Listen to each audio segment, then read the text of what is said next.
Free agency is quickly approaching, and we are hearing a ton of rumors coming out across the NFL. Well, here's one about the New York Jets. Are they interested in Ryan Jensen and Laken Tomlinson? Jets, Jets, Jets!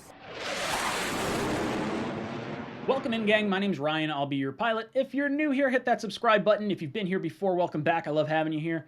Boys and girls, I go live every Monday at 8 o'clock for my live call-in show, and then Tuesday, we come back with our Talkin' Jets panel from 8 o'clock to 10 o'clock with myself, O'Leary, and Green Bean, so make sure you check out all those for all your Jet-related content. Also available in podcast form, for those of you that didn't know that. But let's jump into our topic of today, and we are talking a little bit of rumor, drama llama stuff. And this is going off an ESPN article that I saw the other day, and that is that the Jets are going to target Ryan Jensen and Laken Tomlinson. Now, this is the second article that I've read where the Jets are interested in Ryan Jensen. Ryan Jensen, 31 years old, 6'4", 319 pounds. Pro Football Focus graded him a 68.7, grading him the 14th overall center in the NFL. Now, Joe Douglas scouted Ryan Jensen in Baltimore. He's got a nasty attitude. That is one of the traits that a lot of people like about Jensen. The Jets' offensive line feels like they need a little bit of nasty kind of injected into here. And I'm not going to lie, I'm not a huge fan of Connor McGovern. Like, he played well. He played like a top 10 center. I'm not going to take that away from him.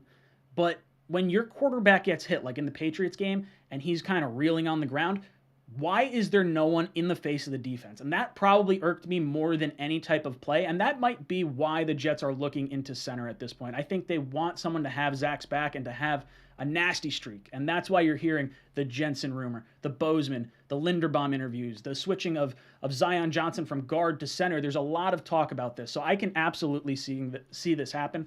If you move on from McGovern, you save $9 million, so it's really taking $9 million from here and moving it over to a new center, possibly. Jensen obviously being like a year older than McGovern, so I don't necessarily love that for the price you're going to have to pay for him. There's probably a few other centers I'd prefer, but I don't hate this route to upgrade your center and create more of an identity across that offensive line. Now, other teams that are involved with Jensen are reportedly the Bucs, the Steelers, the Ravens, and the Bengals, so the Jets may have to overpay to get a guy, but hopefully that connection with Joe Douglas and him scouting him in Baltimore, maybe that leads him to come up to New York. That would be a pretty interesting dynamic there, but we shall see. The next player we're talking about is Laken Tomlinson, the guard for the San Francisco 49ers. Obviously has the connection with LaFleur and Saleh. He is 30 years old, 6'3", 312 pounds. Pro Football Focus graded him a 73.6 and was the 13th ranked guard overall by Pro Football Focus. That's both guards, left and right guard. I love this because this is an area of need, obviously right guard, and it's also someone who's familiar with the coaching staff, with the blocking scheme. You're coming in day one and hitting the ground running. Now, you're still going to have to gel with some of your teammates and know some of their tendencies, like when this guy goes this way, how do you do, or what do you do on this side? But overall, he's going to understand the terminology with our offense, and I would go out and absolutely pay Tomlinson.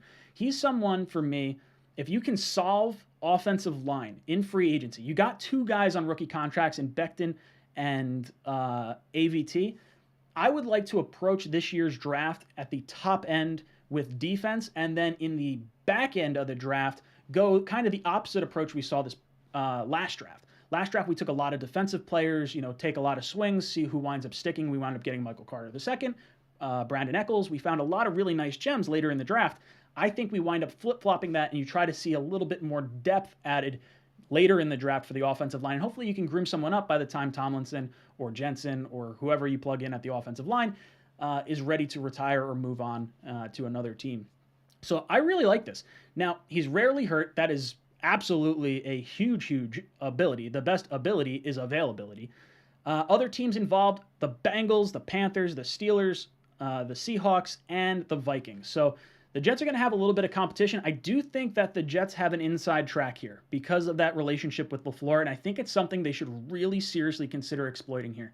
So hopefully the Jets go out and upgrade their offensive line. If you solve offensive line early in this offseason, it allows you to go best player available and solve the very, very tough part of our team right now, which is our defense. Gave up a ton of points. I would prefer to go defense early in this draft. Solve your offensive woes in free agency, and then you can still use your 2 second-round picks on wide receiver and tight end. I think that's where the value lies anyway. Guys, let me know your thoughts in the comment section down below. And as always, go Jets. Jets!